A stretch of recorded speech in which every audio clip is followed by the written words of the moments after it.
Avant ça, un mot de prière. En étudiant ta parole ces dernières semaines sur le sujet de la résurrection, je dois avouer, Seigneur, que c'est assez pour faire exploser un cerveau. Il y a tellement de choses incroyables à propos de ta résurrection et notre connaissance de toi est parfois si limitée. Nous nous contentons parfois d'une certaine routine ou d'une certaine habitude ou de certains slogans.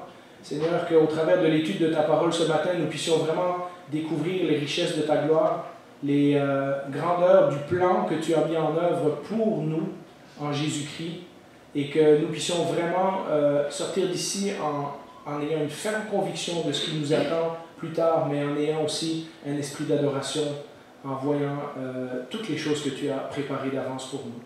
Nous te prions de nous guider, et si mes paroles sont parfois incertaines ou confuses, je te prie que toi-même tu fasses le travail, parce que c'est ta parole et c'est toi qui travailles dans nos cœurs par le Saint-Esprit. Alors ouvre nos cœurs, ouvre nos oreilles et ouvre notre volonté et notre pensée pour que nous puissions être renouvelés et transformés par ta parole. Au nom de Jésus, nous te prions. Amen. Amen. Alors, je vais vous lire un texte qui est assez long parce qu'il se trouve en 3 diapositives et c'est un texte que vous n'avez peut-être pas l'habitude de lire, comme je vous ai dit, parce qu'on commence toujours le repas du Seigneur à partir du verset 21. Mais si on commençait au verset 12, Paul écrit à l'église de Corinthe, et l'église de Corinthe a un problème. J'en ai déjà touché quelques mots dans les semaines passées, c'est que certains des Corinthiens pensaient que la foi chrétienne n'avait à voir qu'avec ce que nous vivions sur cette terre. C'est-à-dire, comme aussi d'autres hérésies qui sont apparues dans l'Église chrétienne au début, qui disaient qu'en fait, que Jésus soit ressuscité des morts, ce n'est pas important. Ce qui est important, c'est sa résurrection spirituelle et comment il peut transformer nos vies. Et l'apôtre Paul est très, très, très clair dans ce texte qu'il y a vraiment une résurrection physique de notre corps qui nous attend pour nous qui croyons en Dieu. Et voilà ce qui arrive avec l'Église de Corinthe. Or, il est en train de parler des gens qui ont dit le contraire de lui. Or, si l'on prêche que Christ est ressuscité des morts, c'est-à-dire lui, puis les autres qui ont été prêchés à Corinthe, comment quelques-uns parmi vous disent-ils qu'il n'y a point de résurrection des morts? S'il n'y a point de résurrection des morts, et là, Paul fait un truc très logique, donc Christ non plus n'est pas ressuscité. Et si Christ n'est pas ressuscité, dit-il, notre prédication est vaine. Et votre foi aussi est vaine. C'est-à-dire que ça ne sert à rien. Il se trouve même que nous sommes des faux témoins à l'égard de Dieu, puisque nous avons témoigné contre Dieu qu'il a ressuscité Christ, tandis qu'en réalité, il ne l'aurait pas ressuscité, si les morts ne ressuscitent pas. Car si les morts ne ressuscitent point, Christ non plus n'est pas ressuscité. Et si Christ n'est pas ressuscité, votre foi est vaine, vous êtes encore dans vos péchés. Et puisqu'on a parlé du péché et de la mort récemment, vous voyez comment tout ça se lie ensemble. Et par conséquent, aussi ceux qui sont morts en Christ sont perdus, c'est-à-dire ceux qui sont morts en professant Jésus-Christ, en disant « moi je suis un croyant en Jésus, je suis un disciple de Jésus », ils seraient perdus aussi selon cette argumentation-là. Si c'est dans cette vie seulement que nous espérons en Christ, nous sommes les plus malheureux de tous les hommes.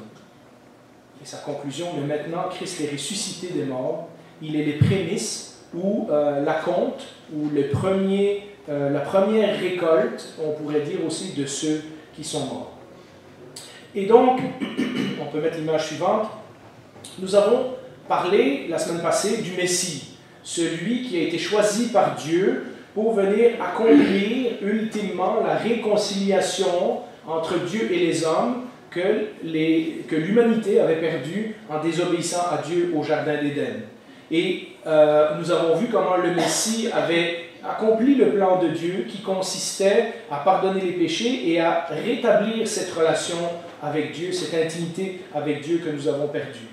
Mais Paul est en train de dire, si quelqu'un comme Jésus, qui proclamait qu'il était le Messie, venait simplement pour payer pour nos péchés et nous réconcilier avec Dieu juste quand on vit dans notre vie ici présentement sur terre, mais que quand on meurt, c'est fini, hein, on retourne à la poussière et puis il n'y a plus rien, il dit Nous sommes les plus malheureux des hommes.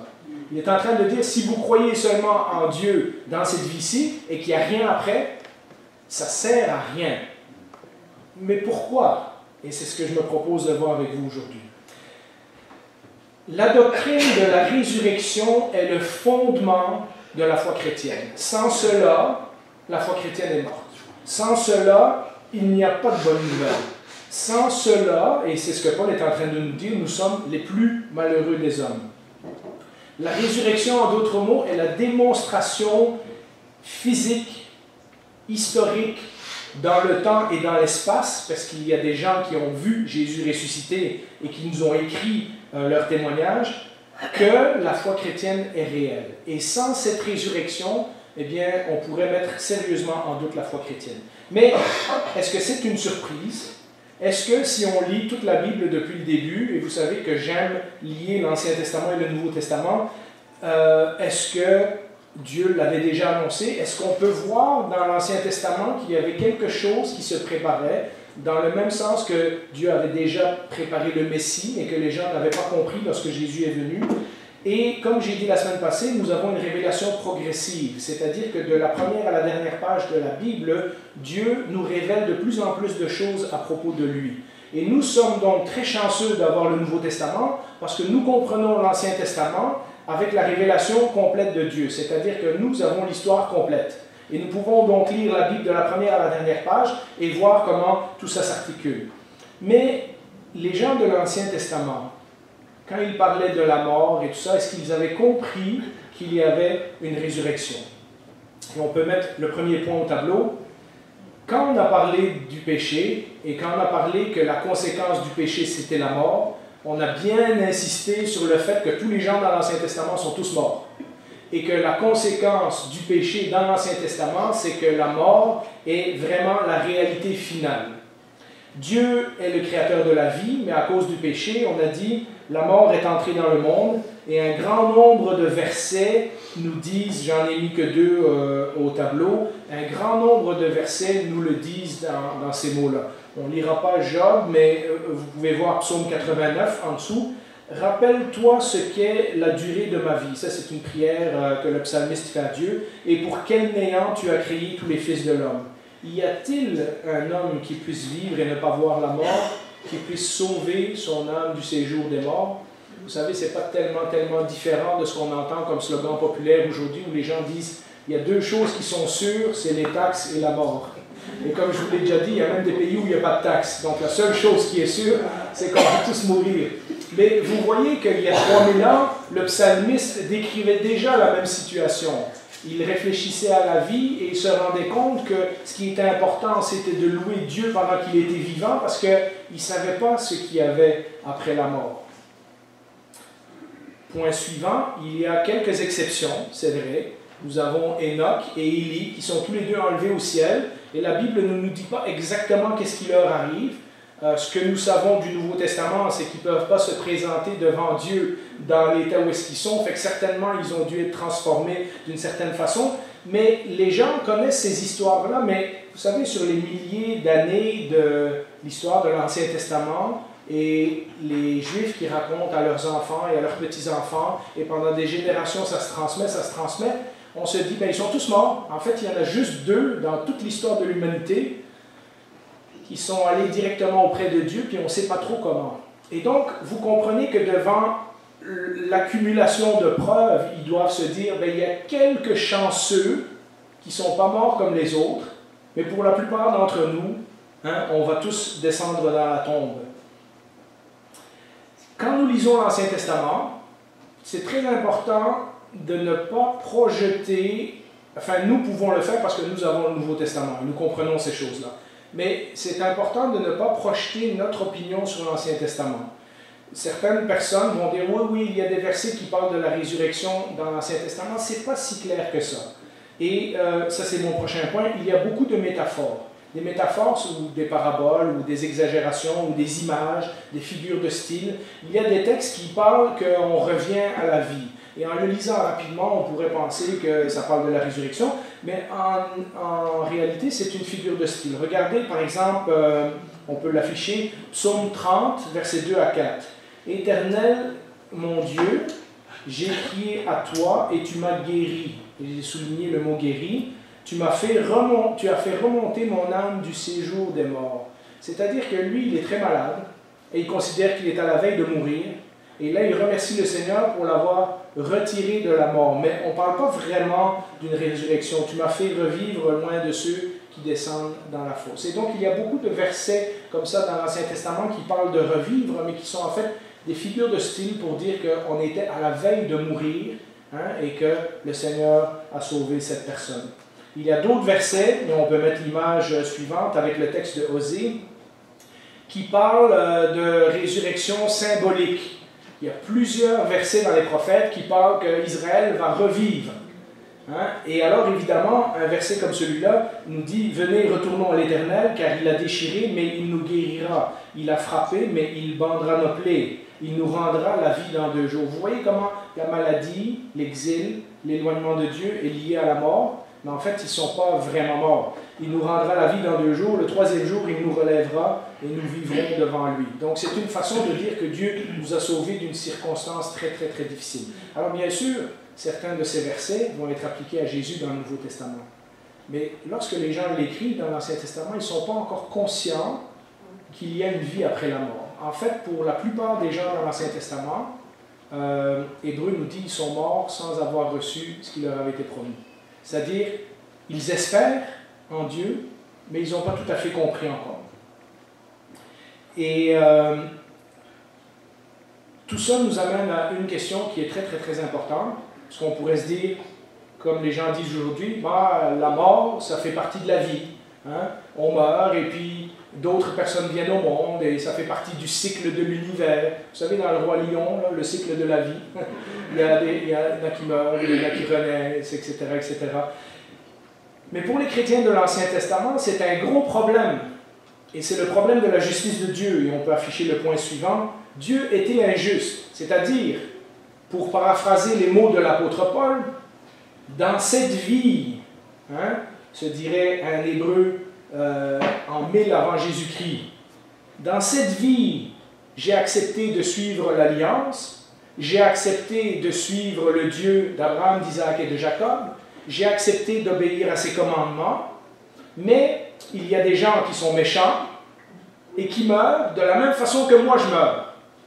Il y a des justes qui s'en vont dans leur tombe sans que justice leur ait été rendue.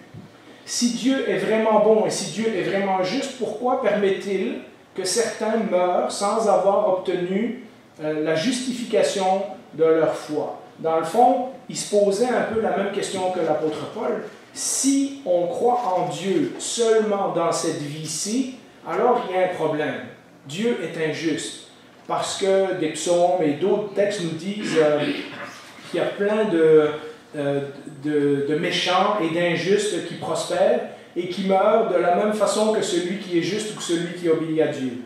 En d'autres mots, il faudrait être fou pour faire confiance à un Dieu qui ne peut pas faire justice de notre vivant, qui ne peut pas nous bénir à chaque fois qu'on veut être béni et qui ne punit pas tout le temps le méchant et qui ne fera rien quand on est mort, parce que quand on est mort, on est mort. Et vous voyez comment ça soulève cette question où les gens de l'Ancien Testament commencent à se poser la question, il doit y avoir quelque chose après, parce que Dieu ne peut pas laisser l'injustice impunie. C'est pas vrai qu'on va tous mourir, ceux qui suivent Dieu et ceux qui désobéissent à Dieu, et qu'à la fin, c'est la fin de tout. Mais ils ne sont pas encore sûrs, ils tâtonnent, comme nous dit un texte dans le Nouveau Testament. Le texte suivant, Ésaïe 38, 18. Le roi Ézéchias est malade. Ésaïe vient lui dire, mets tes affaires en ordre, parce que bientôt tu vas mourir. Et Ézéchias pleure, et Ézéchias demande à Dieu de lui accorder quelques années de vie en plus. Et dans sa prière, il dit ceci au verset 18, « Ce n'est pas le séjour des morts qui te célébrera. » Dans le fond, il est en train de dire, si je meurs, je ne peux plus te louer, je ne peux plus te chanter, je ne peux plus te prier. Ce n'est pas la mort qui te louera. Ceux qui sont descendus dans la tombe n'espèrent plus en ta fidélité. C'est-à-dire, une fois qu'on est mort, il n'y a plus d'espoir. C'est maintenant, Seigneur, que je veux que tu interviennes pour moi. Et donc, vous comprenez, on en a déjà parlé une fois, il y a cette tension dans l'Ancien Testament que les croyants demandent à Dieu que Dieu agisse tout de suite. Beaucoup des prières et des textes qui nous parlent de l'intervention de Dieu dans l'Ancien Testament sont pour que Dieu intervienne tout de suite. Parce que pour ces gens-là, il n'y a pas de concept de résurrection. Et donc, ils veulent que Dieu soit bon et juste et fidèle envers eux pendant qu'ils sont vivants parce qu'ils ne savent pas ce qui les attend après. Et donc, c'est pour ça que l'Ancien Testament est très, très, très actuel, très pratico-pratique, axé dans la réalité de tous les jours. Alors, on arrive au temps de Jésus. Et ça fait quelques années, quelques centaines d'années que le peuple commence à réfléchir à toutes ces questions-là. On l'a vu avec le Messie, on l'a vu avec d'autres sujets. Et il y a une pensée qui est représentée par les pharisiens, comme on l'a dit la dernière fois, qui suppose qu'à un moment donné, il va y avoir un genre de résurrection dans un autre monde, dans une autre réalité, peut-être un genre de résurrection spirituelle, où est-ce que Dieu fera justice en récompensant ceux qui ont été fidèles à sa parole et en punissant les méchants. Et on a par exemple un texte comme Daniel 12, on peut l'afficher, qui nous dit « Beaucoup de ceux qui dorment dans la poussière de la terre se réveilleront, les uns pour la vie éternelle, les autres pour la honte, pour l'horreur éternelle. » Alors pour nous qui lisons le Nouveau Testament et qui savons que Jésus a dit des paroles similaires, on se dit « Ah ben oui, c'est un texte qui parle de la résurrection », mais pour eux, c'est pas tout à fait clair. Pour eux, quand ils meurent, ils n'ont aucune conscience de ce qu'il y a après. Donc ils espèrent que Dieu fera justice d'une certaine façon, mais ils ne sont pas sûrs comment. Ce qu'on essaye de dire dans l'Ancien Testament, c'est que la fidélité de Dieu ne va pas s'arrêter avec la mort.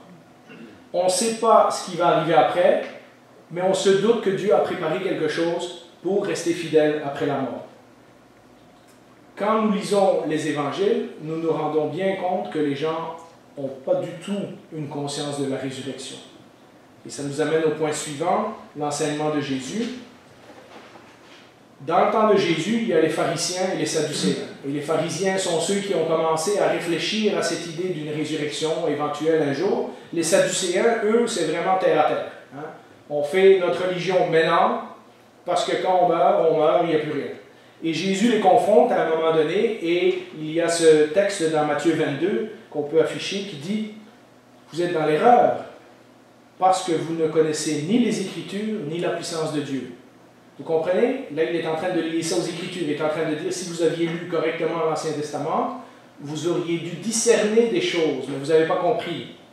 En ce qui concerne la résurrection des morts, n'avez-vous pas lu ce que Dieu a dit? Je suis le Dieu d'Abraham, le Dieu d'Isaac et le Dieu de Jacob.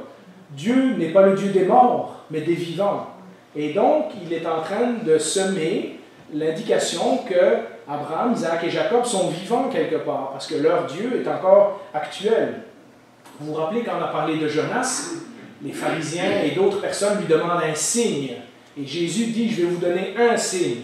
Parce qu'évidemment, il savait que les gens essayaient de le piéger. On a l'histoire dans Matthieu 12, verset 40. En effet, de même que Jonas fut 3 jours et 3 nuits dans le ventre d'un grand poisson, de même le Fils de l'homme, c'est-à-dire en parlant de lui-même, sera 3 jours et 3 nuits dans la terre. Et là, Jésus commence à parler de sa résurrection. Dans l'histoire de Marthe et Marie, avec Lazare, même chose. Jésus est en train de leur enseigner qu'il y a quelque chose de plus que la vie sur terre. Alors, regardez comment Marthe a un petit peu la même interprétation que les pharisiens quand Lazare est mort. Hein, et Marthe vient le voir et lui dit, tu sais, si tu étais arrivé plus tôt, il ne serait pas mort. Et Jésus lui dit, ton frère ressuscitera. Et elle lui dit évidemment la phrase clé que tout bon juif de Galilée disait à ce moment-là. Je sais, lui répondit Marthe, qu'il ressuscitera lors de la résurrection, le dernier jour. Ça, c'est un petit peu ce que les pharisiens avaient projeté comme idée. Et Jésus lui dit, c'est moi la résurrection et la vie. Celui qui croit en moi vivra même s'il meurt. Et toute personne qui vit et croit en moi ne mourra jamais. Crois-tu cela?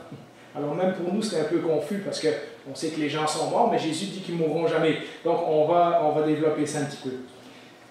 Et donc il y a ces histoires où Jésus cite des textes de l'Ancien Testament pour confronter les gens et leur dire, vous auriez dû voir, vous auriez dû comprendre que Dieu est fidèle même après la mort. Et donc vous auriez dû deviner que Dieu a un plan. Mais évidemment, comme avec beaucoup de choses, tant que Jésus n'est pas venu, on n'a pas compris. Donc c'est facile pour nous de regarder en arrière et de dire « Ah, les disciples. » Mais comme je l'ai dit, nous avons la chance d'avoir la Bible au complet, donc nous comprenons ces choses-là. Mais pour les disciples, c'est tout nouveau. Et donc, dans Matthieu 16, ça nous dit, et il y a des textes en Marc et dans Luc et ailleurs, dès ce moment, Jésus commença à montrer à ses disciples qu'ils devaient aller à Jérusalem, beaucoup souffrir de la part des anciens, des chefs et des prêtres et des spécialistes de la loi, être mis à mort et ressusciter le troisième jour. Et vous savez quoi? Quand Jésus est ressuscité, ils n'ont quand même pas compris. Vous vous rappelez, il y a quelque temps, on a parlé des disciples d'Emmaüs. Jésus leur a dit clairement, je vais mourir et je vais ressusciter. Il leur a dit, détruisez le temple et je vais le reconstruire, en parlant qu'il allait lui-même ressusciter. Et qu'est-ce qui se passe sur le chemin d'Emmaüs? Jésus leur dit de nouveau la même chose. Vous n'avez pas compris les Écritures. Hein? J'ai été si longtemps avec vous et vous avez compris. Jean, Pierre, Marthe, Marie, tous les Thomas, tous ceux qui vont à la tombe voient que la tombe est vide, mais ça prend 40 jours que Jésus est avec eux et qu'il leur montre les traces dans ses mains et tout pour qu'ils réalisent que tout ce que Jésus avait dit, c'était vraiment réel. Ce n'était pas un genre de résurrection spirituelle ou un genre de message religieux, ésotérique ou quoi. Jésus était réellement ressuscité physiquement. Et donc on voit que de toute évidence, ils avaient du mal à comprendre, du mal à saisir, jusqu'à ce qu'ils voient et qu'ils touchent le corps de Jésus ressuscité. Et ça m'amène à revenir au texte du début et dire, alors pourquoi pas juste une résurrection spirituelle? Pourquoi on n'est pas juste transformé dans notre vie spirituelle? On vit une belle vie, Dieu est content, puis quand on meurt, c'est fini. Pourquoi faut-il que la résurrection soit physique? Pourquoi Jésus est ressorti du tombeau avec un corps glorifié? Les 4 évangiles terminent leur histoire en nous disant que Jésus est vivant, et il y a plein de gens qui l'ont vu, et c'est ça qui est la nouvelle la plus extraordinaire. Si Jésus est vivant, ça change tout. Il s'agit donc d'une résurrection physique. Dans le début d'Actes et dans divers autres passages dans le Nouveau Testament, ça dit que Jésus est apparu à un groupe de plus de 500 chrétiens à un moment donné. Et donc, il y a des centaines de personnes qui sont vivantes au moment où les évangélistes écrivent, qui pourraient dire « Non, c'est pas vrai, j'étais là, ça s'est pas passé comme ça », mais il n'y a personne qui a écrit un livre pour contredire ça. Et donc, ces gens-là sont convaincus, plus leur vie est transformée d'une façon extraordinaire. Des Juifs qui veulent obéir à Dieu et qui tout à coup se font mettre en prison et torturer et tout ça, c'est clair qu'ils ne peuvent pas croire à un mensonge. Il a dû se passer quelque chose d'extraordinaire dans leur vie pour qu'ils soient prêts à mourir pour un Jésus qu'ils avaient rejeté quelques semaines auparavant, qu'ils ont laissé dans le jardin tout seul. Il s'agit donc d'une résurrection physique. Et comparé aux histoires de l'Ancien Testament, il faut vraiment comprendre que Jésus est la première personne qui est ressuscitée dans un nouveau corps. C'est vrai que Lazare est revenu vivant pendant quelque temps, mais il est remort, puisque Lazare n'habite pas parmi nous aujourd'hui. Donc il est mort une seconde fois. C'est vrai que Élie et Élisée ont ressuscité des enfants à un moment donné, mais ces enfants-là sont morts finalement. Et donc Jésus est véritablement la première personne qui est ressuscitée dans un corps nouveau. Lorsque nous lisons la fin de Luc, le début d'Actes, etc., on se rend compte que Jésus mange avec ses disciples, que Jésus a encore les traces des clous dans ses mains, les traces de la lance dans son côté, etc. Mais en même temps, il passe au travers des murs. En même temps, il se déplace sur des grandes distances. En même temps, quand Marie essaie de le retenir, il lui dit « Non, tu ne peux pas me retenir ». Et donc, il y a quelque chose dans Jésus ressuscité, où est-ce que les disciples le reconnaissent, mais en même temps, c'est quelque chose de plus extraordinaire, parce qu'ils ne le reconnaissent pas. Les disciples d'Emmaüs, ils marchent avec pendant un bon 16 km, avant que, quand il explique la parole, là, tout à coup, leurs yeux s'ouvrent et ils le reconnaissent. Mais sur le coup, physiquement, ils ne réalisent pas que c'est Jésus. Et donc, Jésus est ressuscité dans un corps, mais un corps glorifié. Et pourquoi était si important que Jésus soit ressuscité dans un nouveau corps et non pas juste une question de résurrection spirituelle ou du message de Jésus qui continue à vivre au travers des chrétiens, au travers des siècles, etc. Mais nous avons parlé, parce que Jésus lui-même, à un moment donné, dit, on peut l'afficher, c'est moi qui suis la résurrection et la vie, celui qui croit en moi vivra même s'il meurt. Donc il est en train de dire, celui qui croit en moi vivra spirituellement, sa relation avec Dieu sera rétablie, même s'il meurt physiquement. C'est un peu ça que nous avons parlé il y a 2 semaines quand nous parlions de la mort physique. Mais pourquoi ça ne suffit pas? Bien, s'il s'agissait d'une simple réalité spirituelle, et ça nous ramène au texte du début, alors l'apôtre Paul dirait « Nous sommes les plus malheureux des hommes ». Si en fin de compte, c'est comme dans l'Ancien Testament, qu'après avoir vu la vie de Jésus, ses miracles, son enseignement et tout, que la seule chose qui est importante, c'est qu'on soit rétabli dans notre relation avec Dieu, mais que quand on meurt, c'est la fin, il y a quelque chose qui manque. Il y a quelque chose qui cloche dans ce message-là. Il y a quelque chose d'incomplet. Ça ne peut pas finir comme ça. Sinon, ça finit comme les gens de l'Ancien Testament. Quel avantage, vous et moi, aurions de suivre les enseignements de Jésus, prier pour nos ennemis, pardonner aux gens, bénir ceux qui nous persécutent, aller à l'église régulièrement, passer du temps à lire la Bible, faire certains choix, certains sacrifices, vivre différemment des gens qui ne sont pas chrétiens, si en bout de ligne, quand on meurt, on va tous au même endroit. Ça n'aurait pas de sens, vous voyez? Et donc c'est important qu'il y ait quelque chose d'autre au message, et ce quelque chose d'autre, c'est la résurrection physique. J'ai mis une liste au tableau, et on peut passer rapidement, mais juste ça, je peux vous dire, j'aurais probablement pu faire une liste 2 fois aussi longue. La résurrection de Jésus, pourquoi elle est importante? Parce que quand Jésus est ressuscité physiquement, ça démontre qu'il est véritablement le Fils de Dieu. Je vous donne un exemple. Dieu n'aurait pas pu ressusciter quelqu'un qui aurait menti en disant « je suis le Fils de Dieu », mais que dans le fond, comme par exemple les musulmans disent, que c'était le plus grand des prophètes, mais dans le fond, il a menti. Donc, il y aurait quelque chose d'illogique. Dieu ne pourrait pas honorer la parole de quelqu'un. La résurrection de Jésus démontre qu'il parlait de la part de Dieu. Tout ce qu'il a dit, ça s'est accompli. Et quand il a dit « je vais revenir à la vie », ça s'est accompli. Donc, on peut dire que tout ce qu'il a dit avant, c'est vrai aussi. Que ses paroles étaient vraies, qu'il était le Messie. Quand il a dit « je suis le pain de vie, je suis l'eau, je suis le rocher, je suis le bon berger », tout ça, c'est vrai. Parce que la résurrection prouve que s'il avait raison sur ce point-là, il a raison sur tout le reste. Elle démontre que l'Évangile et toutes les promesses de la Bible sont vraies. Tous les textes que nous avons lus avant, et que les chrétiens de l'Ancien Testament les croyants de l'Ancien Testament n'ont pas toujours compris. Nous les lisons aujourd'hui et nous disons « Ah oui, je comprends » et nous voyons que toutes ces paroles sont vraies. Nous, on pensait que David prie que Dieu va sauver son âme du séjour des morts juste dans la maladie. Mais nous savons que Dieu va nous sauver véritablement du séjour des morts, puisque nous serons vivants avec lui un jour. Ça démontre que l'ennemi a été vaincu. La Bible nous dit que la mort est le plus grand ennemi, le dernier ennemi. La mort, ça détruit tout ce que Dieu a créé depuis le Jardin d'Éden. Et maintenant, Dieu renverse la tendance et dit, non, maintenant la vie va rentrer dans ce monde. Et une vie comme vous n'avez jamais vu avant.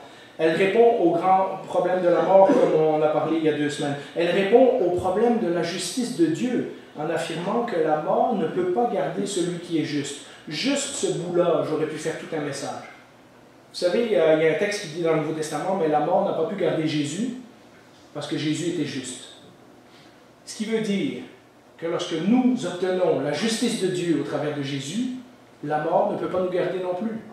Parce que Jésus a transféré sa justice sur nous. Il a pris notre péché et aux yeux de Dieu, il nous a rendus justes. Ça veut dire que la mort ne peut pas non plus nous retenir. Elle nous assure la présence du Saint-Esprit. Jésus a dit, je m'en vais, mais quand je vais être parti, je vais vous envoyer le Saint-Esprit. Et l'accès immédiat auprès de Dieu dans la prière. Il y a plein de textes qui nous disent que maintenant, nous pouvons parler directement à Dieu.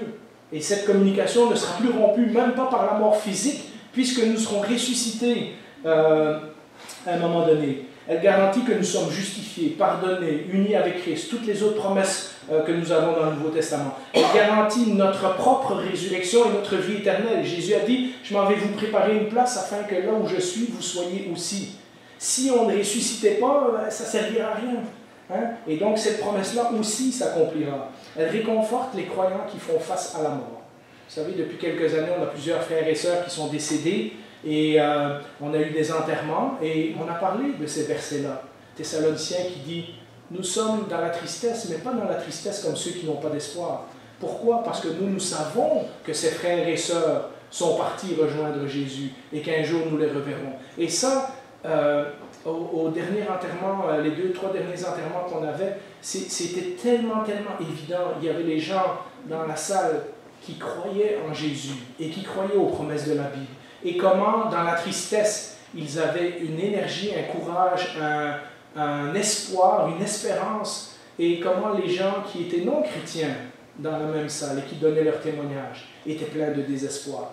Et c'était presque visible à l'œil nu, tellement que la différence entre les gens qui croient qu'un jour ils seront vivants avec Christ et les gens qui croient que quand la vie s'arrête, c'est fini, la différence était tellement flagrante que ça faisait mal au cœur de voir qu'il y a tant de gens qui continuent de penser que tout ce qui compte, c'est la vie qu'ils ont maintenant, parce qu'après, ils ne savent pas qu'est-ce qu'il y a.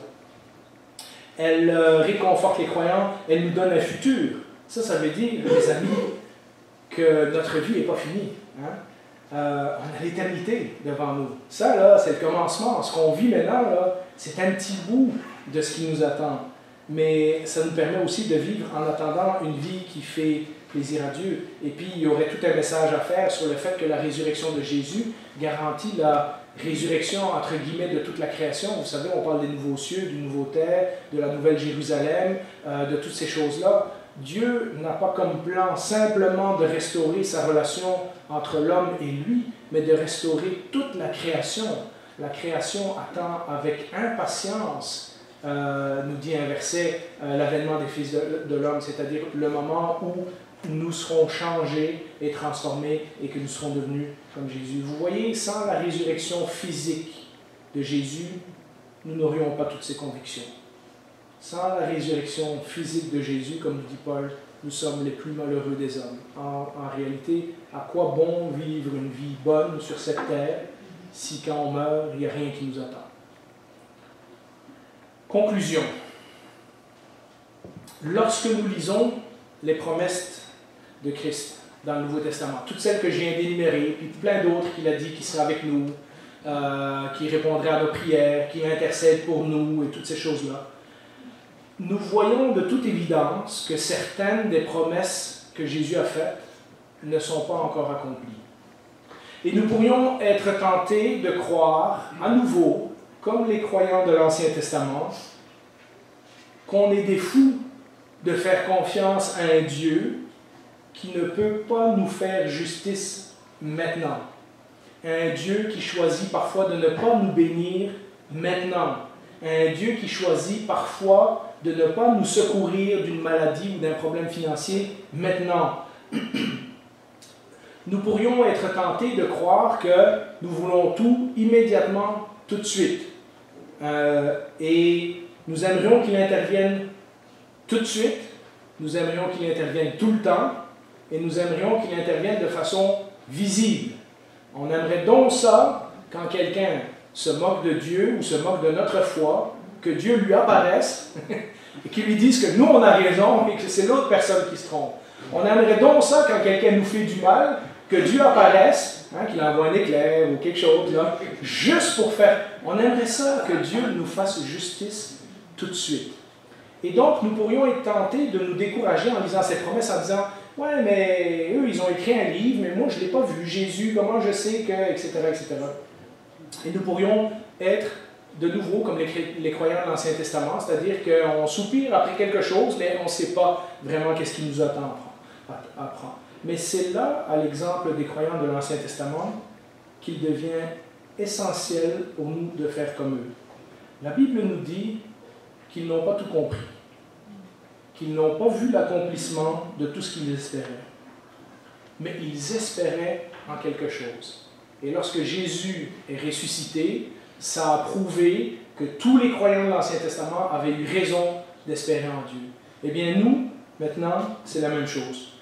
Nous n'avons pas encore eu tout ce qu'on espère, mais la résurrection de Christ nous prouve que ça arrivera un jour. La seule différence, c'est que les chrétiens de l'Ancien Testament regardaient en avant à Jésus-Christ, comme a dit un pasteur, et nous, on regarde en arrière à Jésus-Christ. Mais c'est la résurrection de Jésus qui prouve que Dieu est vrai, que Dieu accomplira ses promesses, que Dieu accomplira tout ce qu'il a dit.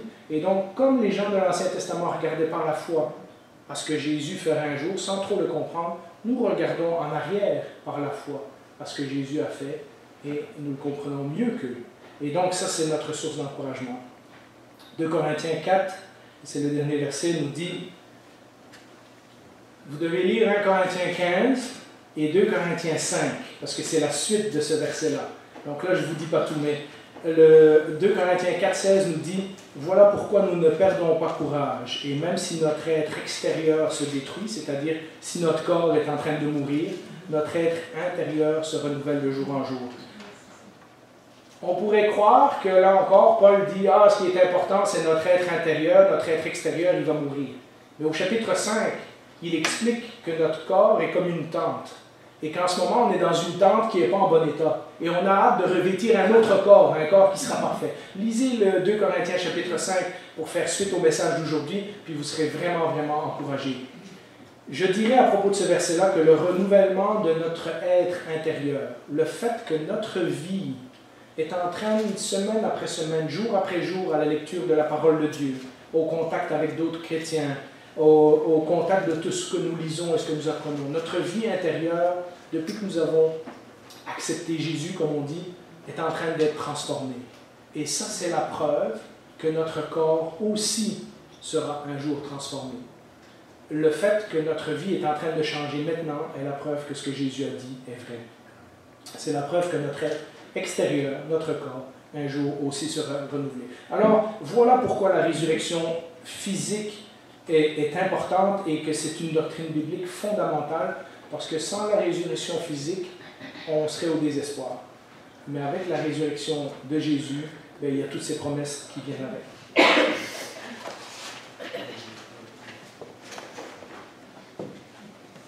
Eh bien, Seigneur, comme quelqu'un faisait une fois l'image, comment une chenille dans un cocon peut se transformer en un magnifique papillon. Ça nous donne un petit aperçu de ce qui se passera avec nous lorsque nous serons ressuscités. Le Nouveau Testament s'étale en long et en large pour nous dire que ta gloire, ta grandeur, les richesses de ce que tu as préparé pour nous sont incompréhensibles, impossibles à décrire dans des mots humains. Et pourtant, c'est ce qui nous attend. Seigneur, lorsque nous gardons nos yeux fixés sur terre, nous pourrions être découragés. Nous pourrions penser que nous sommes fous, que nous sommes même masochistes, de suivre un chemin qui est parfois difficile, un chemin qui demande tellement de sacrifices, ou d'aller contre la façon dont on a été élevé, ou contre notre nature propre. Et pourtant, Seigneur, en regardant la doctrine de la résurrection, nous comprenons que ça, ce n'est que le début. Ce que tu as fait en venant vivre dans notre vie, c'est semer la graine, les prémices, l'acompte de ce qui nous attend pour l'éternité. Seigneur, la preuve que notre vie intérieure est en train de se transformer lorsque nous grandissons en toi, eh bien, c'est la preuve, que notre vie extérieure aussi un jour sera transformée. Seigneur, nous ne pouvons pas imaginer, mais nous pouvons l'attendre avec impatience. Te prions pour ceux qui sont vieillissants, pour ceux qui sont malades, pour ceux qui souffrent, pour ceux qui voient la fin de leur vie s'approcher. Seigneur, nous avons plusieurs de ces frères et sœurs parmi nous. Nous aimerions qu'ils restent encore plusieurs années avec nous. Mais Seigneur, prépare leur cœur. Donne-leur la solidité, la foi, l'encouragement qu'ils ont besoin pour affronter cette dernière épreuve, en sachant que ce qui les attend de l'autre côté est tellement plus glorieux.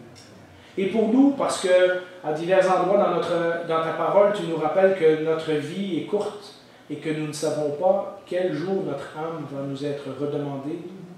Pour nous, même si nous sommes plus jeunes, Seigneur, que nous puissions vivre toujours avec cette pensée, et si tu revenais me chercher demain. Seigneur, que ces paroles puissent non pas nous accabler d'un sentiment de culpabilité, mais nous libérer et nous permettre d'être plus enthousiastes à ton service, parce que nous avons une bonne nouvelle, et cette bonne nouvelle est éternelle, et d'autres gens autour de nous ont besoin de l'entendre. Te prions ces choses au nom de Jésus, mort et ressuscité, et qui revient un jour nous chercher. Amen.